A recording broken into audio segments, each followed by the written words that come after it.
बिस्मिल्लाहिर्रहमानिर्रहीम। अजीज़ तलबा अस्सलामु अलैकुम। मैं professor Musharraf Mahmood CMM lecture से आपसे मुखातिब हूँ। उम्मीद है आप खुश खुरम हो होंगे। इम्तिहान की भरपूर तैयारियाँ जारी होंगी। अल्लाह ताला आपको ज़िंदगी के हर इम्तिहान में कामयाब करे, आमीन। अजीज़ तलबा, हमारा आज का मौजू साल दवम मुतालिया पाकिस्तान, सबक नंबर 7 इस्लामी जमहूरिया पाकिस्तान की ज़बानें। इस सिलसिले का दूसरा और आखिरी लेक्चर। पहले लेक्चर में हमने पाकिस्तान की कौमी ज़बान उर्दू के हवाले से बात की। आज हम पाकिस्तान की इलाकाई ज़बानों की बात करेंगे, जिसमें पंजाबी, सिंधी, पश्तो, बलोची और कश्मीरी शामिल है। जैसा कि आप जानते हैं कि पाकिस्तान एक ऐसी ज़मीन है जो मुख्तलिफ तहजीबों की आमाजगाह है। यहाँ सूबे की अपनी तहजीबी रिवायात हैं, अपनी सकाफत है, अपने लिबास हैं, अपना रहन सहन है और अपनी ज़बान है। सिर्फ दो चीज़ें हैं जिसने हम सबको एक लड़ी में परोया हुआ है, वो है हमारा मज़हब इस्लाम और कौमी ज़बान उर्दू। ये कदर मुश्तरक हैं। आप पाकिस्तान के किसी भी इलाके में चले जाएं, वहाँ हर शख्स उर्दू बोल, समझ और लिख सकता है। इस तरह से हमें इबलाग में कोई मसला नहीं बनता। लेकिन बहरहाल कौमी ज़बान के अलावा हर इलाके की अपनी अपनी ज़बानें भी हैं, जिसके बारे में आज हम उससे बात करेंगे। बहुत लंबी तवील बात हो सकती है, लेकिन मैं उतनी ही बात करूंगा जितनी आपकी किताबी ज़रूरियात हैं, जितने आपके निसाब में मौजूद है। जी, सबसे पहले पाकिस्तान का सबसे बड़ा सूबा आबादी के लिहाज से पंजाब, वैसे रकबे के लिहाज से तो बलूचिस्तान है। आबादी पॉपुलेशन के हिसाब से सबसे बड़ा सूबा पंजाब। पंजाब में बोली जाने वाली सबसे ज़्यादा ज़बान पंजाबी। सूबा पंजाब की कदीम ज़बान है, पुरानी ज़बानों में से है। उर्दू ज़बान से तो बहुत कदीम है ये। इसका ताल्लुक ज़बानों के कदीम ग्रोह दरावड़ी ज़बान से इसका ताल्लुक है। पंजाब एक बड़ा सूबा है, पूरे पंजाब में पंजाबी बोली जाती है, लेकिन मुख्तलिफ शहरों में, मुख्तलिफ इलाकों में इसके लहजों में फ़र्क है।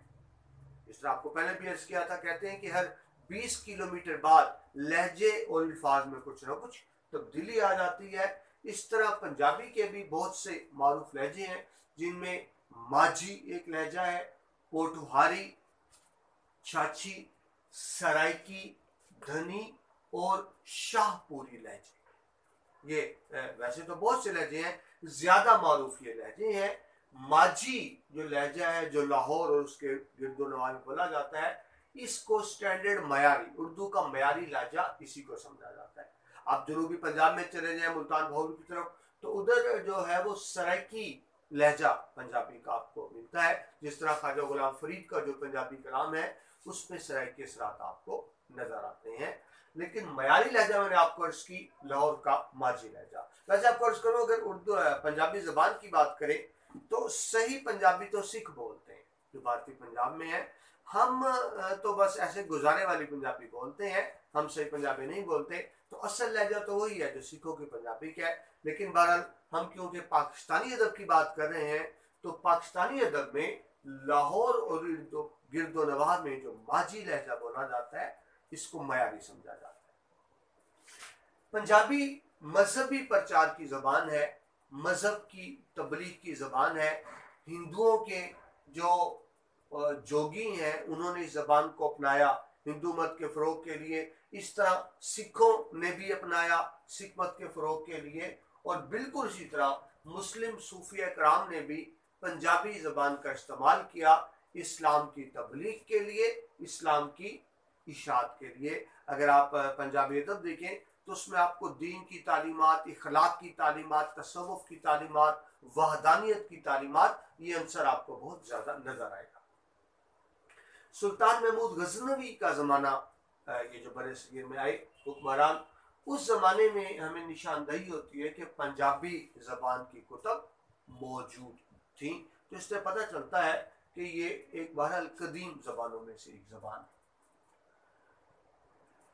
इस्लाम के वाले से बात करें तो तसव्वुफ की ज़बान।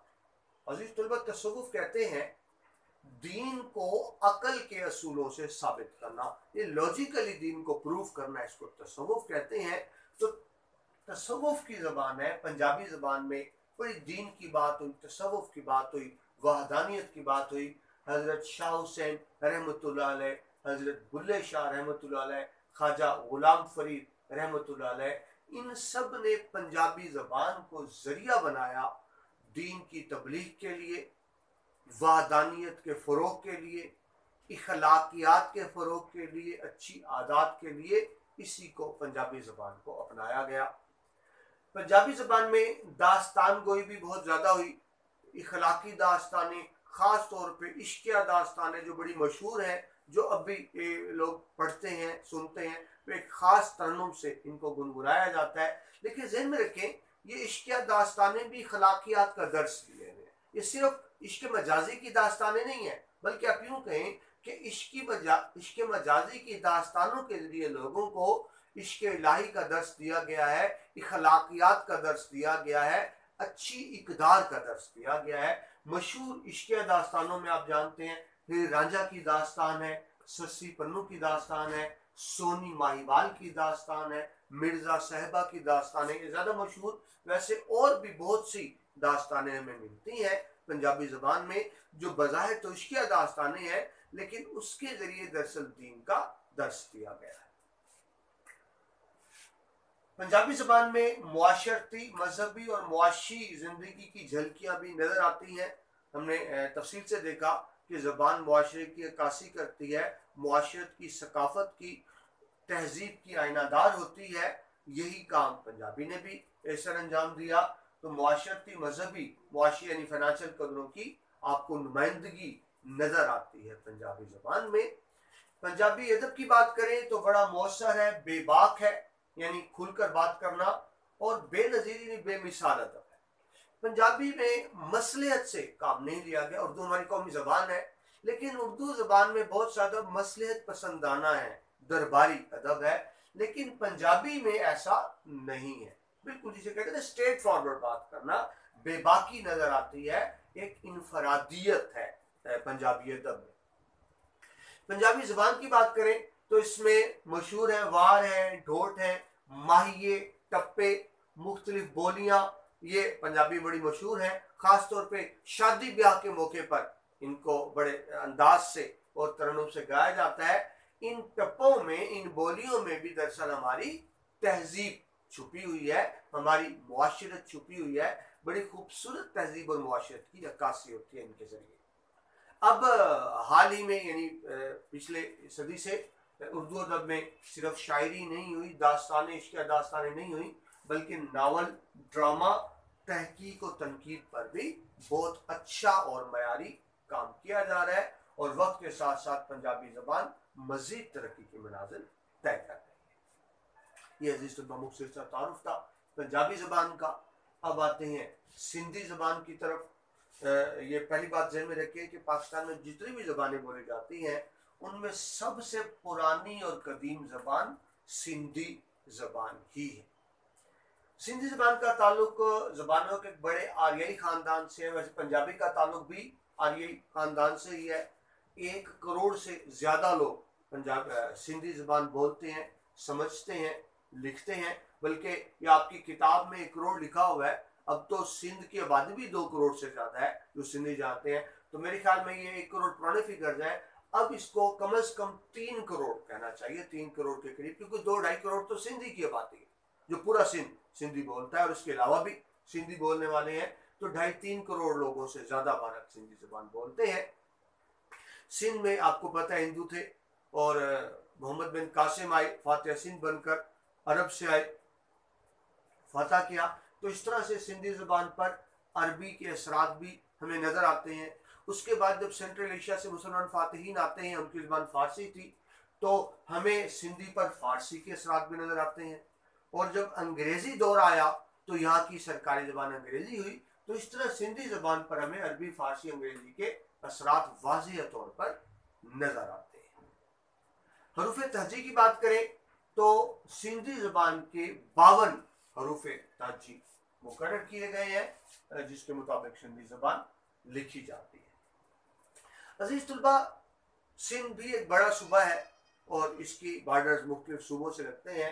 سندھ کے زبان کے بھی مختلف لہجے ہیں اور مختلف علاقوں میں لہجوں میں پھر فرق پڑتا چلا جاتا ہے، کیونکہ جیسے ہی آپ کے جغرافیہ حالات تبدیل ہوتے ہیں، موسم آب و ہوا تبدیل ہوتی ہے، ساتھ ہی لہجے میں بھی فرق آ جاتا ہے۔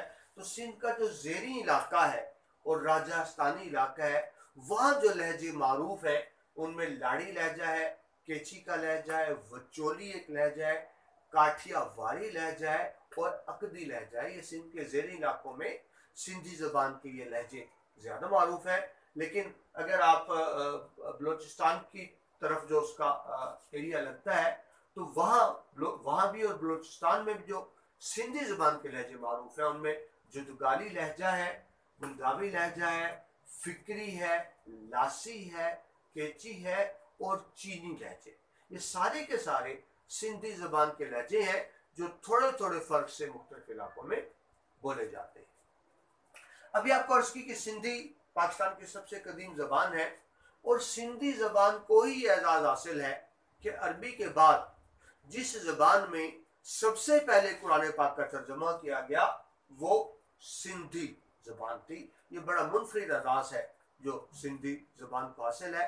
سندھی زبان کا بڑا خاص تعلق ہے اسلام سے۔ میں نے بھی عرض کیا سب سے پہلے سندھی زبان میں قرآن پاک کا ترجمہ ہوا۔ اگر ہم تہذیب و ثقافت کی بات کریں تو سندھی ٹوپی آپ نے دیکھی ہوگی، یہ دنیا کی واحد ٹوپی ہے، ٹوپی کے اندر محراب کا نشان بنا، جس سے پتہ لگتا ہے کہ اسلامی ثقافت کتنی نمایاں ہے سندھی تہذیب و ثقافت میں بھی اور سندھی زبان میں۔ 1050 سے 1350 یہ 300 سال بنتے ہیں۔ اس میں خاص طور پر سندھی زبان میں ادبی اور تخلیقاتی کام کیا گیا جو بڑا قابل قدر ہے۔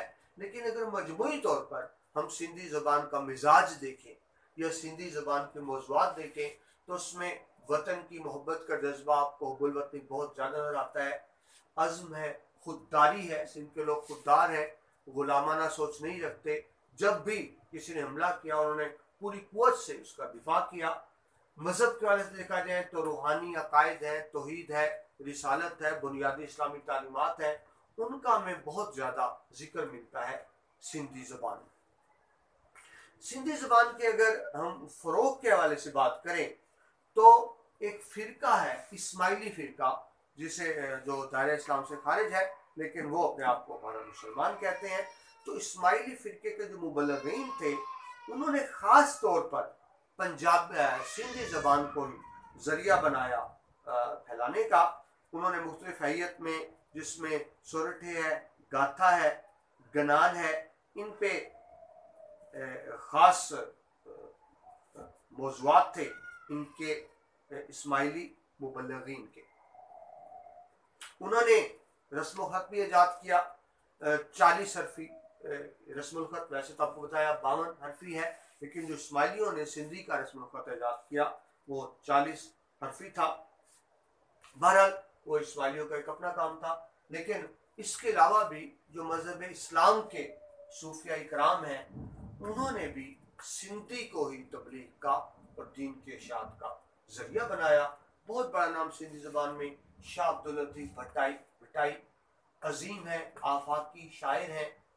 ان کی شاعری میں انہوں نے تمثیلی انداز، یعنی ایک چیز کو مثال دے کر سمجھانا، اس کو تمثیلی انداز کہتے ہیں، تمثیلی انداز اختیار کیا ہے اور محنت کی عظمت کا پرچار کیا ہے، غریب کی بات کی ہے، مزدور کی بات کی ہے، بے بس طبقوں کی بات کی ہے اور محنت کی عظمت کی بات کی ہے۔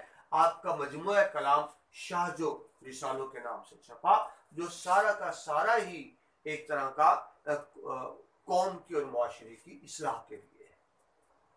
یہ سچل سرمس ایک اور عظیم صوفی شاعر ہیں، وحدت الوجود کا پرچار کرتے رہے ساری زندگی، اللہ کا ایک ہونے کا، توحید کے حوالے سے بات کریں تقریباً 9 لاکھ اشعار ان کے ساتھ منسوب ہے۔ سب میں ہی تبلیغ اسلام کی بات ہے، دین کی بات ہے، نظریہ وحدت الوجود کی بات ہے۔ ان کے علاوہ بھی دیکھا جائے، ہم نے شاعری کی بات کی، شاعری کے علاوہ بھی سندھی زبان میں عظیم نثری سرمایہ بھی موجود ہے اور سندھی کا اپنا ایک منفرد ممتاز रस्म ख़त भी है। मखदूम मोहम्मद हाशिम एक और बहुत बड़े आलिम दीन है जिन्होंने 150 से ज़्यादा कुतुब तहरीर की। मिस्र के जामिल अज़हर में ये पढ़ाए जाते हैं, वहाँ भी सिलेबस का हिस्सा है। एक बड़ा नाम है दीनी तालीम के हवाले से। बात को आगे बढ़ाते हैं। तारीख का पहिया चलता रहा, मुसलमानों की हुकूमत खत्म हुई, अंग्रेज आ गए। अंग्रेजी इक़्तिदार में भी खास तौर पे सिंधी ने तरक्की की और उस दौर में जो बड़ा नाम सामने आता है मिर्ज़ा कलीच बेग का नाम सामने आता है, जिन्होंने खासा काबिल कदर काम किया सिंधी ज़बान के वाले से। शायरी में नहीं, नसर में उनका काम सामने आता है। उन्होंने जोग्राफिया पर काम किया, जिसे जोग्राफी कहते हैं इंग्लिश में। तारीख पर काम किया, सवाने निगारी पर काम किया, मैं भूल गया, ग्रामर पर काम किया, ड्रामा, नावल, तहकीक, तदकीन, इन सब चीज़ों पर एक बड़ा हमें नाम नजर आता है, यानी अंग्रेजी दौर में मिर्ज़ा कलीच बेग का। उसके बाद पाकिस्तान बनने के बाद भी सिंधी ज़बान मुसलसल तरक्की के मराहिल तय कर रही है। जी जनाब, पंजाबी और सिंधी के बाद तीसरे नंबर पे है पश्तो ज़बान। खैबर पख्तूनख्वा में बोली जाने वाली अक्सरियती ज़बान है। इसको पश्तून भी कहते हैं, पख्तून भी कहते हैं, एक ही बात है। तकरीबन 5000 कबल ये अफगानिस्तान में ज़बान बोली जाती थी, यानी ये ज़बान अफगानिस्तान की बुनियादी ज़बान है जो सुबह खैबर पख्तूनख्वा में बोली जाती है। 5000 साली पुरानी ज़बान है। और जिस तरह आपको मैंने पहले भी अर्ज़ किया था, हर ज़बान में नसर का वजूद बाद में हुआ, शायरी का वजूद पहले हुआ।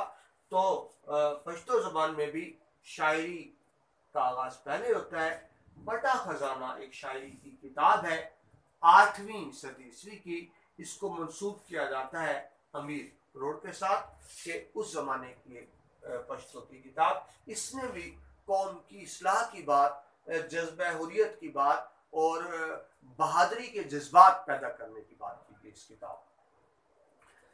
तारीख का पहिया चलता है। अगर आप 19वीं सदी तक पहुंचते हैं तो फिर पश्तो में कसीदा भी हुआ, मरसिया गोई भी। कसीदा होता है किसी की तारीफ में लिखी गई नज़म। मरसिया वाक़यात करबला, दुखी वाक़यात को बयान करना। 19वीं सदी में ये मौज़ूआत भी है। हमें तारीख से पता चलता है कि पश्तो की एक बड़ी कदीम किताब है तज़किरतुल औलिया, रियाफ़तोई। इसमें हम्दो नात के अशार भी मिलते हैं। तो पता चलता है कि शुरू से ही पश्तो पे भी मजहबी रंग हावी था। सुल्तान महमूद गजनवी, जिन्होंने हिंदुस्तान बड़ी मशहूर बात 17 मुल्कों के बाद फतेह किया, उनके दौर में एक शख्स थे मशहूर पश्तो के माहिर सैफुल्ला। उन्होंने बाकायदा पश्तो के हरूफ तरजीह को तश्कील दिया, जिससे पश्तो ज़बान लिखना उसकी इशाअत में और ज़्यादा आसानी हो गई। मजमूई तौर पर अगर पश्तून को देखें और पश्तून कौम को देखें तो आपको पता है सिंध के लोग बड़े बाहिम्मत होते हैं और बड़े गैरतमंद होते हैं। इज्जत, अना, वकार, गैरत उनमें है।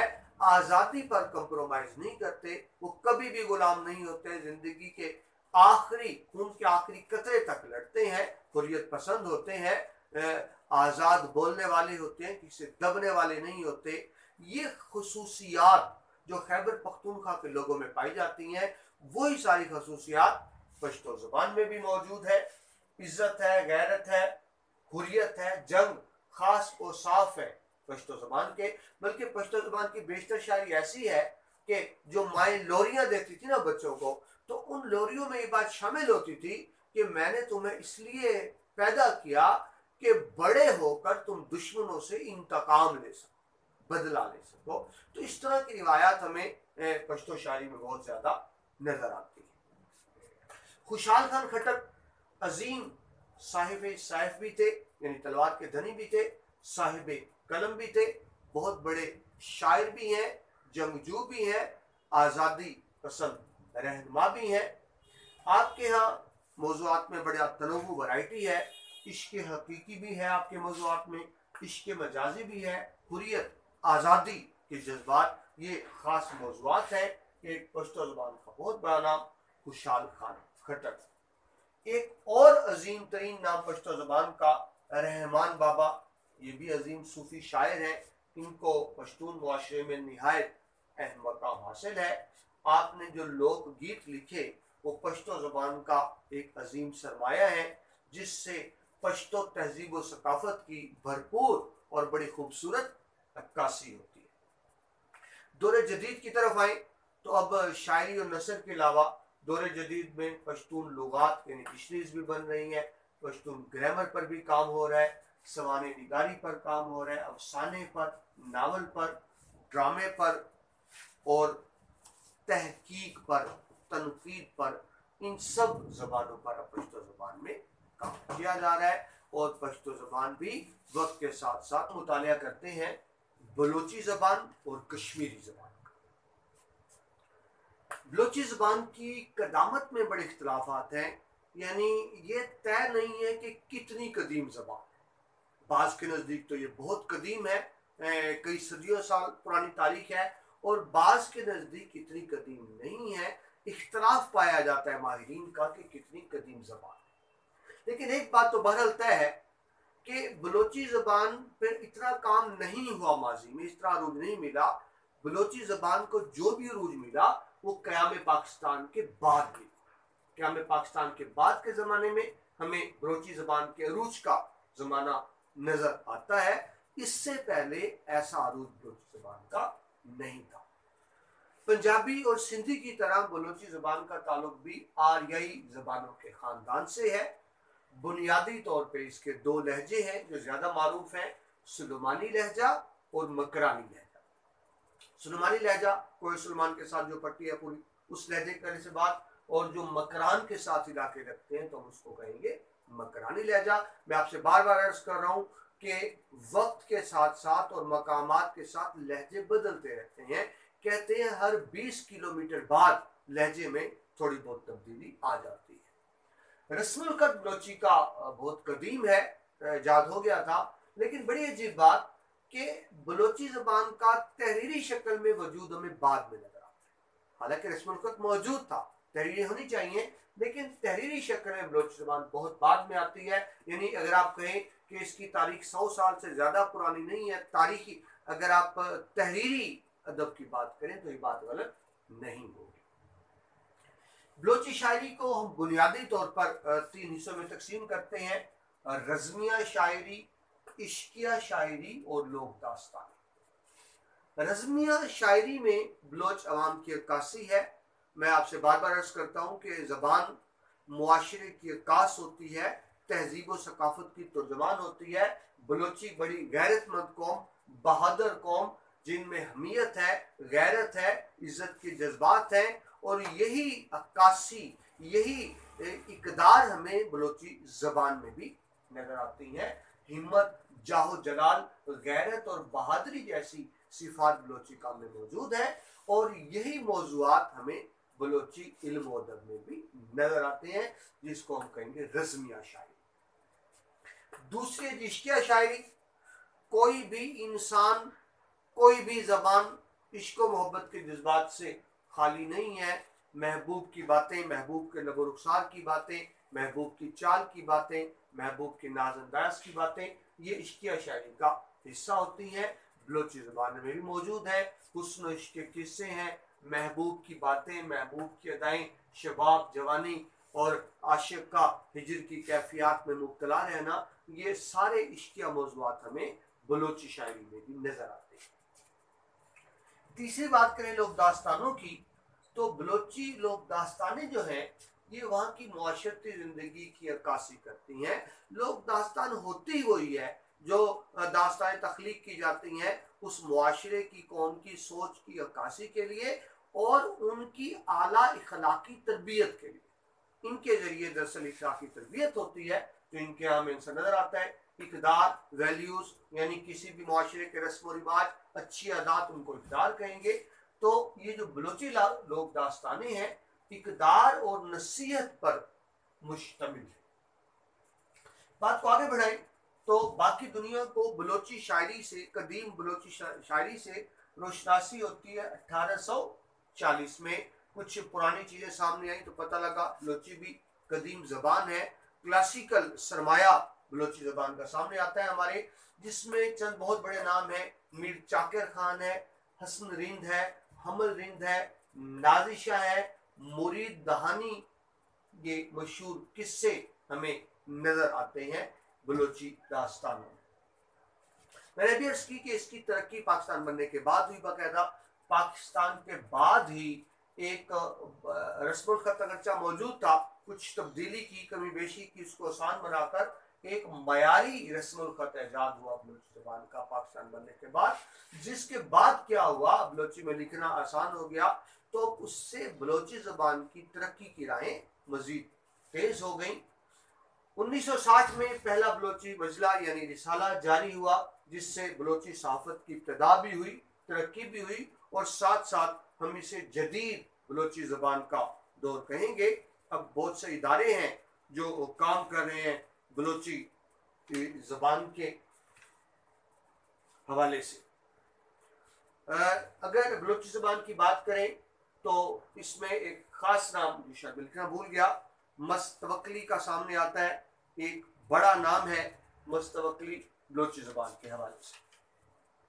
अब जो बलूचिस्तान यूनिवर्सिटी है उसमें बड़ी तहकीक हो रही है बलोची ज़बान के हवाले से। मास्टर की लेवल पर PhD सतह पर भी बलोची ज़बान पढ़ाई जा रही है, जिससे तवक्को की जा सकती है कि आने वाले वक्त में बलोची ज़बान तेजी से तरक्की करेगी। जी आगे बढ़ें जी। आखिरी ज़बान कश्मीरी, जाहिर है कश्मीर में बोली जाने वाली ज़बान, लेकिन हैरत अंगेज तौर पर ये वादिय सिंध की ज़बान से मुंसलिक है। वादिय सिंध की ज़बान के बड़े गहरे असरात नजर आते हैं हमें कश्मीरी ज़बान में। चंद मशहूर लहजे हैं कश्मीरी ज़बान के, जिनमें सुलमान की लहजा, हिंद की लहजा, गुंदोरो लहजा और गामी लहजा, ये लहजे खास तौर पर मशहूर हैं कश्मीरी ज़बान के। अगर हम कश्मीरी अदब पर नजर डालें तो हम कश्मीरी अदब को कुल 5 अदवार में तकसीम कर सकते हैं। पहला दौर लोक गीतों का दौर है। लोकगीत आवाम के गीत, जिसमें आवाम की ख्वाहिशात, उमंगों, जज्बात, एहसासात की अक्कासी होती है। शादी ब्याह के मौके पर, खुशी के मौके पर गीत गाए जाते हैं। तो ये दौर था लोक गीतों के फरोग का दौर। इन गीतों में कश्मीरी समाज की सोच और एहसास की अक्कासी होती है। एक मुआशरत, एक सोच सामने आती है कश्मीरी आवाम की। दूसरा दौर इलियात का दौर था, जिसमें मजहबी मौज़ूआत को मौज़ूए सुखन बनाया गया। मजहबी रंग हावी रहा। इस दौर पर नसीहत का, तबलीग का अंदाज हमें इसमें नजर आता है। तीसरा दौर मंजूम इश्किया दास्तानों का दौर है। मंजूम नज़म की शक्ल में वो जो लोग दास्तानें कश्मीरी ज़बान में मशहूर हैं, उनको बाकायदा शायरी में नज़म की शक्ल दी गई। ये तीसरे दौर में है। हिब्बा खातून एक बड़ा अहम नाम है उस दौर का, इश्किया दास्तानों के वाले से, मंजूम इश्किया दास्तानों के वाले से। चौथे दौर की बात करें तो इसमें भी हमें रूहानियत का गलबा बहुत ज्यादा नजर आता है। तौहीद का दर्स है, इखलाकियात की बात है, और इस जाहिरी जिंदगी को तर्क करके, यानी जाहिरी जिंदगी में मुब्तला ना हुआ जाए, फिक्र आखिरत की जाए, उस जहां की तैयारी की जाए जहां हमने ज्यादा दिन रहना है। तो ये मौज़ूआत हमें बड़े हावी नजर आते हैं चौथे दौर में। महमूद गामी कश्मीरी अदब के वाले से एक शख्सियत इस दौर की। पांचवा और आखिरी दौर जदीद दौर। आज का जो जदीद दौर है, इसमें नए फिक्री रुझानात भी हमें नजर आते हैं, नई नई असनाफ भी नजर आती हैं। इसमें हम गजल भी देखते हैं, मसनवी भी देखते हैं। फिर खास तौर पर इस जदीद दौर में दूसरी जबानों से तराजम हुए। दूसरी बड़ी जबानों की अच्छी कुतब, नसरी कुतब, शायरी कुतब, उनको कश्मीरी जबान में तर्जमा किया गया, ताकि कश्मीरी अदब भी उन चीज़ों से मालामाल हो सके। आज़ाद कश्मीर यूनिवर्सिटी में अब कश्मीरियात पढ़ाई जा रही है।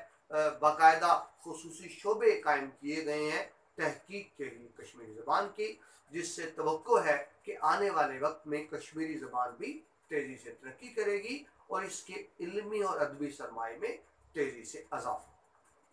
तो इसके साथ ही हमारा बाब नंबर 7 इस्लामी जमहूरिया पाकिस्तान की ज़बानों का चैप्टर मुकम्मल होता है। पहले चैप्टर में हमने देखा उर्दू, हैसियत कौमी ज़बान, और दूसरे लेक्चर में हमने बात की है पाकिस्तान की इलाकाई ज़बानों की। उम्मीद है लेक्चर आपको मुफीद लगा होगा, इसमें आपके लिए काम की बातें होंगी। अगले लेक्चर में अगले बाब के साथ आपसे दोबारा मुलाकात होती है। प्रोफेसर मुशर्रफ अहमद को इजाज़त दीजिए। अल्लाह।